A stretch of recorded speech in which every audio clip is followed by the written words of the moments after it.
हम सबके जीवन में समय का सबसे ज़्यादा महत्व होता है और दिन प्रतिदिन के स्तर पे हमारी जितनी भी गतिविधियां होती हैं वो समय से बंधी होती हैं। सुबह प्रातः से लेकर शाम तक की आपकी गतिविधियां समयबद्ध होती हैं और आज हम जो आप सभी के घड़ी में जो एक समय बताता है मानक समय रेखा, आज वहीं पर खड़े हैं। स्वागत है आप सभी का आज़ाद IAS एकेडमी के बृहद कार्यक्रम भारत दर्शन में। मैं रवि प्रकाश आज़ाद आप सभी को लेकर के आ पहुंचा हूं भारत दर्शन की संख्या में उत्तर प्रदेश के मिर्ज़ापुर के विंध्याचल क्षेत्र में। ये इलाहाबाद के नैनी के पास है। कई बार आप लोग बुक्स में पढ़ते हैं कि भारत की मानक समय रेखा कहाँ से होकर के जाती है, तो भारत की मानक समय रेखा नैनी के पास मिर्ज़ापुर के विंध्याचल क्षेत्र से होकर जाती है। हम सभी खड़े हैं, आप सभी देख पा रहे होंगे 82.5 डिग्री इंडियन स्टैंडर्ड टाइम पर खड़े हुए हैं। ये ग्रीनविच मध्याह्न से 5.5 घंटे आगे है। तो आज हम समझने का प्रयास करेंगे कि भारत में समय का इतिहास क्या रहा है, पहले प्राचीन काल में लोग किस तरीके से समय के बारे में जानकारी प्राप्त करते थे। इसके बाद जब ब्रिटिशर्स भारत आए और ग्रीनविच मध्याह्न रेखा तय की गई आपकी, जो कि लंदन से होकर जाती है 0 डिग्री देशांतर रेखा। देखिए, देशांतर रेखाओं से समय निर्धारित होता है और तिथि भी निर्धारित होती है। 180 डिग्री जो आपकी देशांतर रेखा है वो अंतर्राष्ट्रीय तिथि रेखा है।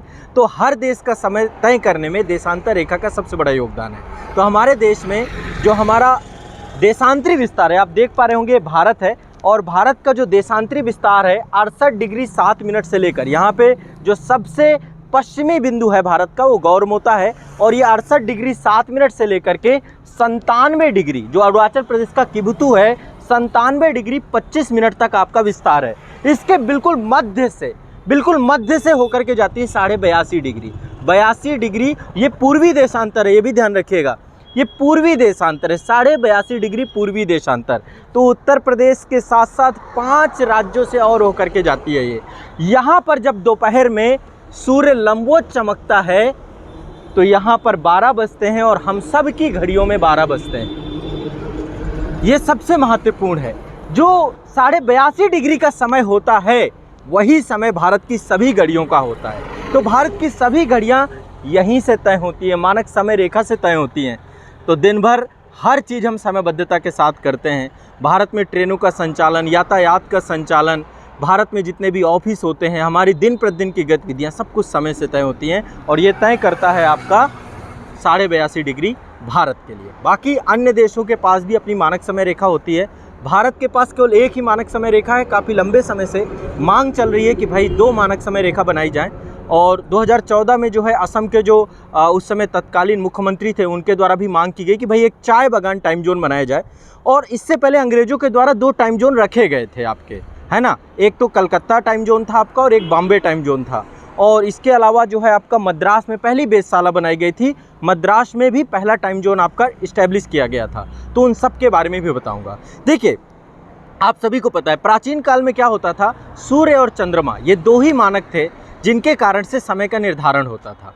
सूर्य के माध्यम से हम जानते थे, आज भी सूर्य ही है। सूर्य जब लंबवत चमक रहा है तो हमने एक मानक बना दिया, पैरामीटर बना दिया और उसी पैरामीटर पे खड़े हुए हैं और सूर्य ही आज भी है। लेकिन प्राचीन काल के जो लोग थे वो सूर्य और चंद्रमा के माध्यम से दिन और रात का निर्धारण करते थे, समय का निर्धारण करते थे। लेकिन और इसका जीता जागता उदाहरण आपको पता है कि जो जयपुर के राजा थे सवाई जयसिंह, उनके द्वारा बहुत सारी वेधशालाएँ बनाई गई हैं जो कि सूर्य और चंद्रमा पर ही आधारित है। आप सभी जानते हैं, है ना, बहुत सारी वेधशालाएँ हैं। जंतर मंतर दिल्ली में बना हुआ है, आपका जयपुर में बनाया गया है, बनारस में बनाया गया है, कई सारे जंतर मंतर आपके बनाए गए, है ना।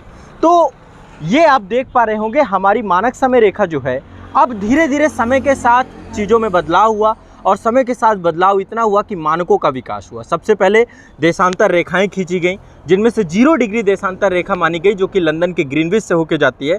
वहीं से 5.5 घंटा आगे हमारी 82.5 डिग्री मानक समय रेखा के तौर पर तय हुई। ठीक है, तो ये 5 राज्यों से होकर जाती है। रट लीजिए, एग्जाम में पूछा जाता है। एक तो उत्तर प्रदेश, दूसरा आपका मध्य प्रदेश, तीसरा आपका छत्तीसगढ़, फिर आपका उड़ीसा है और फिर आपका आंध्र प्रदेश है। फिर से एक बार बता रहा हूँ, 5 राज्यों से होकर के जाती है मानक समय रेखा। एक तो हमारा उत्तर प्रदेश के बाद मध्य प्रदेश, फिर आपका छत्तीसगढ़, फिर उड़ीसा और फिर आंध्र प्रदेश। तो 5 राज्यों में मानक समय रेखा होकर जाती है। नैनी के पास मिर्ज़ापुर के विंध्याचल क्षेत्र से होकर जाती है। मैं वहीं पे खड़ा हूँ, ठीक है, यही वो स्थान है। यहाँ पे देखिए लिखा हुआ है यूपी मिर्ज़ापुर और ये आपका लिखा है IST पॉइंट। यहाँ पे घड़ी भी लगी हुई है, वैसे घड़ी सही समय नहीं बता रही है। और सबसे बड़ी बात ये है कि अभी जो है आपका दोपहर के 12 बजे हुए हैं। एग्जैक्ट 12 बजे ये सेशन हमने चालू इसीलिए किया था ताकि आप सभी के ऊपर सूर्य लंबवत, हमारे जस्ट ऊपर सूर्य है, ऊपर चमक रहा है। और जो यहाँ पे 12 बजते हैं ना, वो भारत के हर हिस्से में 12 बजते हैं। रियल टाइम वो नहीं होता है, लेकिन हमने चूंकि इसको अपना स्टैंडर्ड टाइम बना रखा है, इसीलिए स्टैंडर्ड टाइम हमारा है। तो इस समय कड़कती हुई धूप है, मई का महीना है, और आपको पता है मई जून में सूर्य उत्तरायण में होता है, ग्रीष्म ऋतु में होता है। अब देखिए एक और आपका जो है, तो मानक समय रेखा आप सभी की भारत सरकार के द्वारा 1 सितंबर 1947 को आज़ादी के बाद स्वीकार की गई थी।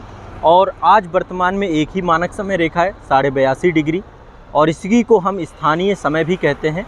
और अब देखिए अंग्रेज़ों के द्वारा इससे पहले 1792 में मद्रास में एक वेधशाला बनाई गई थी, और 80 डिग्री जो आपका वहाँ पे है, 80 डिग्री 18 मिनट को जो है पहले एक मानक समय के तौर पे वहाँ पे तय किए गए थे। भारत का पहला मानक समय था मद्रास में, ठीक है, ये 1792 की बात है। लेकिन इसके बाद जब भारत में रेलवे का विकास हुआ और रेलवे बननी चालू हुई, 1850 में रेलवे के लिए एक जॉइंट टाइम जोन बनाने की बात आई कि भाई अब यहाँ पे रेलवे के लिए एक टाइम जोन चाहिए होगा। तो 2 नए टाइम जोन बनाए गए थे, एक आपका बम्बई मानक समय था और दूसरा आपका कलकत्ता मानक समय था। बम्बई मानक समय जो आपका था वो 0 डिग्री से, ग्रीनविच रेखा से 4 घंटे 51 मिनट आपका आगे था, और जो आपका कलकत्ता वाला मानक समय था ये आपका 5.5 घंटे आगे था। आज भी आप कभी देखेंगे तो बहुत जगहों पे कलकत्ता टाइम जोन आता है लिख के।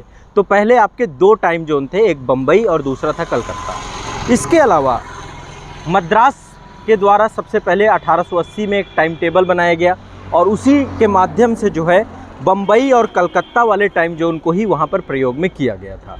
तो देखिए इससे पहले कलकत्ता टाइम जोन और Bombay time zone, 2 time zone थे हमारे पास। और इसके बाद जो है आज़ादी के बाद भारत सरकार के द्वारा एक ही टाइम जोन बना दिया गया, इंडियन स्टैंडर्ड मेरिडियन आपका जो है IST।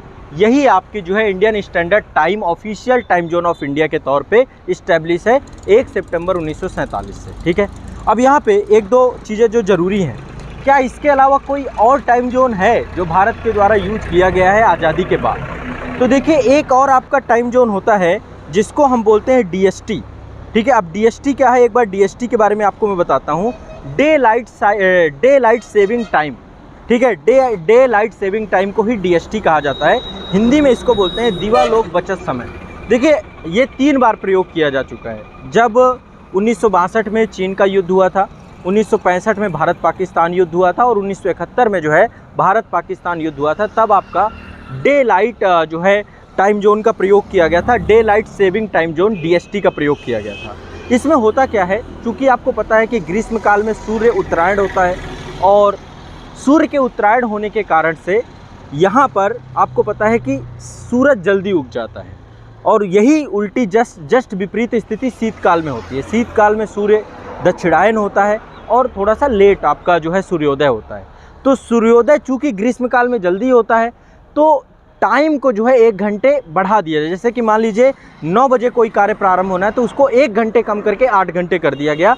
तो जो सनलाइट आपकी है डे में, दिन की अवधि में जो सूर्य की रोशनी है जो कि पहले आ जाती है, उसका उपयोग कर लिया जाता है डे लाइट। और ग्रीष्म काल में इसी को, चूँकि सूर्योदय बाद में होता है और सूर्यास्त भी जल्दी हो जाता है, तो जो सूर्य का टाइम पीरियड है उस टाइम पीरियड के प्रयोग को लेकर के DST का प्रयोग 3 बार किया जा चुका है, और समय समय पर इसको किया जाता रहा है, ठीक है। तो ये आपको ध्यान में रखना है। और देखिए इसके बारे में, मानक समय रेखा के बारे में सिंपल सा एक चीज़ समझना है, ये वह समय है जिसको पूरे भारत में मान्यता प्राप्त है, भारत सरकार के द्वारा स्वीकृति प्राप्त है।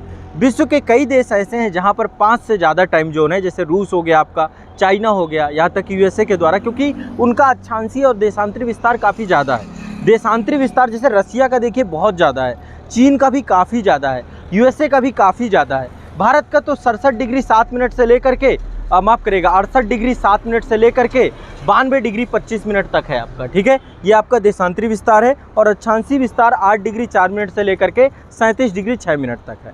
तो चूँकि बहुत ज़्यादा विस्तार है नहीं, लगभग दोनों में डिफरेंस देखें तो 29 देशांतर के आसपास का डिफरेंस आता है। इसलिए जो है बिल्कुल मध्य का जो है आपका ये देखिए, मानक समय रेखा भारत को बीचों बीच से देखा जाए तो दो भागों में विभाजित भी करती है। जैसे कर्क रेखा भारत को दो भागों में विभाजित करती है, वैसे मानक समय रेखा भी दो भागों में विभाजित करती है। ठीक है, तो ये आपको जानना जरूरी है। तो यहाँ पर अब एक चीज़ और मैं आपको बता देता हूँ। देखिए, आपको पता है कि यदि हम भारत के टोटल पश्चिम से पूर्वी विस्तार की बात करें तो ये आपका 2933 किलोमीटर है। अभी काफ़ी ज़्यादा है। पश्चिमोत्तर में सूर्योदय जल्दी होता है, 2 घंटे का अंतर आता है। गुजरात और अरुणाचल प्रदेश के टाइम में यदि हम देखें तो 2 घंटे का अंतर आता है। तो काफ़ी लंबे समय से 2 टाइम जोन की मांग चल रही है और 2014 में इसकी आवाज़ और मुखर हो गई। कई बार मूवमेंट भी हुए, आंदोलन भी हुए, वहाँ पे चुनावी मुद्दा भी रहता है कि भाई 2 टाइम जोन आपके होने चाहिए। तो 2 टाइम जोन को लेकर के अभी भी मांग हो रही है, लेकिन भारत सरकार के द्वारा, केंद्र सरकार के द्वारा अभी इसको स्वीकार नहीं किया गया है। कई बार कमेटी बनाई जा चुकी हैं, है ना। एक बार कपिल सिब्बल जी के द्वारा भी बयान आया था कि अभी हमें 2 टाइम जोन की ज़रूरत नहीं है, लेकिन अभी आपको मान के चलना है कि एक ही टाइम जोन है। यहाँ पर चाय बागान टाइम जोन को लेकर के लगातार मांग चल रही है। ठीक है, तो ये आप सभी के आप सभी मेरे साथ 82.5 डिग्री पूर्वी देशांतर पर हैं। एक बार अब आप इसका नज़दीक से विचरण करिए। देखिए, देशांतर रेखाओं की गणना जो है ग्रीनविच बेसाला से गुजरने वाली जो देशांतर रेखा है इसे प्रधान मध्याह्न रेखा कहते हैं। 0 डिग्री, है ना, यहाँ से ही देशांतर रेखाओं की गणना चालू होती है और इससे 180 डिग्री पूर्व और 180 डिग्री पश्चिमी देशांतर रेखाओं की हम गणना करते हैं यहीं से। तो अभी हम 82.5 डिग्री पर खड़े हैं। एक बार नज़दीक से आप देखिए, काफ़ी सारी जानकारी यहाँ से आपको मिल रही है। अब मैं आपको एक बार बताता हूँ कि जो 0 डिग्री देशांतर है, ग्रीनविच यामोत्तर या प्रधान यामोत्तर, वो किन देशों से होकर के गुजरती है। ठीक है, सबसे पहली बात, ग्रीनविच यामोत्तर से ही संपूर्ण विश्व के समय का निर्धारण होता है और हर देश ने अपना मानक समय बना रखा है। ये मिर्ज़ापुर यूपी में आप देख सकते हैं हमारी 82.5 डिग्री पूर्वी देशांतर रेखा होकर के जाती है, 5 राज्यों से होकर जाती है। तो जो 0 डिग्री देशांतर रेखा है जो कि लंदन के ग्रीनविच से जाती है, वो लगभग 8 देशों से होकर जाती है। 8 देश कौन कौन से हैं? एक तो ग्रीनलैंड है। ग्रीनलैंड आप सभी जानते हैं डेनमार्क के कब्जे में है। ब्रिटेन है, स्पेन है, अल्जीरिया है, फ्रांस है, माले है, बुर्किना फासो और घाना है। फिर से एक बार बता देता हूँ, ग्रीनलैंड है, ब्रिटेन है, स्पेन है, अल्जीरिया है, फ्रांस है, माले है, बुर्किना फासो और घाना। 8 देशों से होकर के 0 डिग्री देशांतर जाती है और 5 राज्यों से होकर के आपकी 82.5 डिग्री जाती है। ठीक है, उत्तर प्रदेश, मध्य प्रदेश, छत्तीसगढ़, उड़ीसा और आंध्र प्रदेश। अब यदि हम बात करें कि जो आपकी ये देशांतर रेखाएं हैं, ठीक है, देशांतर रेखाओं के बारे में आप सभी जानते हैं कि पृथ्वी पर उत्तर से दक्षिण या उत्तरी ध्रुव को दक्षिणी ध्रुव से मिलाने वाली ये काल्पनिक देशांतर रेखाएं होती हैं। अर्धवृत्ताकार होती हैं और ध्रुवों पर देखें तो इनकी दूरी 0 होती है और जैसे जैसे ध्रुवों से विषुवत रेखा की ओर जाती हैं इनकी दूरी बढ़ती जाती है। 2 देशांतर रेखाओं के बीच की अधिकतम दूरी 111.32 किलोमीटर होती है। कितनी होती है? 111.32 किलोमीटर होती है। और देशांतर रेखाओं की लंबाई जो होती है वो जो विषुवत रेखा है वहाँ पर लगभग बराबर होती है। बाकी सभी देशांतर रेखाएं एक जैसी अर्धवृत्ताकारी होती है, इनकी सभी की लंबाई बराबर होती है। और 2 देशांतर रेखाओं के बीच में सर्वाधिक दूरी जो है विषुवत रेखा पर होती है। ध्रुवों की तरफ जैसे जैसे जाती हैं इनकी दूरी घटती जाती है और बीच में जाकर के जब ये ध्रुवों पे पहुंचती हैं तब इनकी दूरी 0 हो जाती है। ठीक है, तो पृथ्वी को 360 देशांतर रेखाओं में बांटा गया है, 0 डिग्री से लेकर 180 डिग्री पूर्व और 180 डिग्री पश्चिमी। एक बात यहाँ पे और बता देता हूँ, जो आपकी 180 डिग्री देशांतर रेखा है ये एक ही रेखा है, पूर्वी और पश्चिमी। ठीक है, इसको अंतर्राष्ट्रीय तिथि रेखा भी कहा जाता है। और 180 डिग्री पश्चिमी देशांतर और पूर्वी देशांतर एक ही रेखा है और ये आपकी सागरों से होकर के गुजरती है, किसी देश से नहीं गुजरती है क्योंकि इसमें तिथि का निर्धारण होता है। और ये जो है आपका आर्कटिक सागर, चुक्की सागर, बेरिंग सागर और प्रशांत महासागर से होकर के गुजरती है। अंतर्राष्ट्रीय तिथि रेखा किसी भी देश से होकर के नहीं गुजरती है क्योंकि किसी भी देश के ऊपर से होकर गुजरेगी तो 2 तिथियां हो जाएंगी, जिसके कारण से वहाँ पे तिथि गणना में समस्या आ जाएगी, डेट में समस्या आ जाएगी। इसीलिए इसको कई जगह पे मोड़ दिया गया है, फोल्ड कर दिया गया है। ठीक है, तो ये आपको ध्यान में रखना है। और 82.5 डिग्री पूर्वी देशांतर आप सभी ने मेरे साथ देखा। मैंने आपको बताया 5 राज्यों से होकर गुजरती है, उत्तर प्रदेश, मध्य प्रदेश, छत्तीसगढ़, उड़ीसा और आंध्र प्रदेश। ठीक है, और तो भारत दर्शन के आज के इस अंक पे आप सभी ने मानक समय रेखा जो कि मिर्ज़ापुर से होकर जाती है उसको आप सभी ने देखा। और यहाँ से मैंने आपको बताया कि मानक समय रेखा कितने राज्यों से होकर के जाती है। 82.5 डिग्री मानक समय रेखा हमारी क्यों बनाई गई है, क्योंकि ये भारत के बिल्कुल मध्य से होकर के जाती है और साथ ही जो है यहाँ पर जो समय है वो पूरे भारत में स्वीकृत है। इसी के समय को हम हर जगह के समय के तौर पे मान के चलते हैं। साथ ही मैंने आपको ये भी बताया कि इसका ऐतिहासिक बैकग्राउंड क्या था। पहले 2 मानक समय थे, बम्बई मानक समय और कोलकाता मानक समय। मद्रास में भी 1792 में एक वेधशाला बनाई गई थी। और इसके अलावा जो है आपको मैंने ये बताया कि चाय बागान टाइम जोन को लेकर के काफ़ी लंबे समय से मांग चल रही है, ठीक है। और इसके अलावा ग्रीनविच मध्याह्न रेखा से 5.5 घंटे आगे।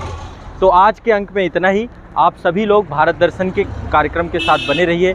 हमेशा आप सभी के लिए आपके एग्ज़ाम को लेकर के, जैसा कि भारत दर्शन कार्यक्रम के माध्यम से मैं आपको व्यवहारिक धरातल पे पूरे पाठ्यक्रम को पढ़ा रहा हूँ। काफ़ी सारे एपिसोड हमारे हो चुके हैं। आप सभी ने यदि अभी तक नहीं देखा तो एक बार ज़रूर देखिए और इन सेशन को सब तक पहुँचाने का प्रयास करिए। हम आपके साथ हमेशा हमेशा हमेशा इसी तरीके से बने रहेंगे। आप सभी के लिए खूब मेहनत करते रहेंगे, परिश्रम करते रहेंगे। बस आप हमारा साथ मत छोड़िए। भारत दर्शन का कार्यक्रम आगे सतत रहेगा। भारत के हर एक हिस्से को हम आपको पढ़ाएंगे, चाहे वो ऐतिहासिक हो, चाहे सांस्कृतिक हो, चाहे ज्योग्राफिकल हो। सभी के बारे में विस्तार से जानकारी आपको मिलती रहेगी। बहुत बहुत शुक्रिया, बहुत बहुत धन्यवाद।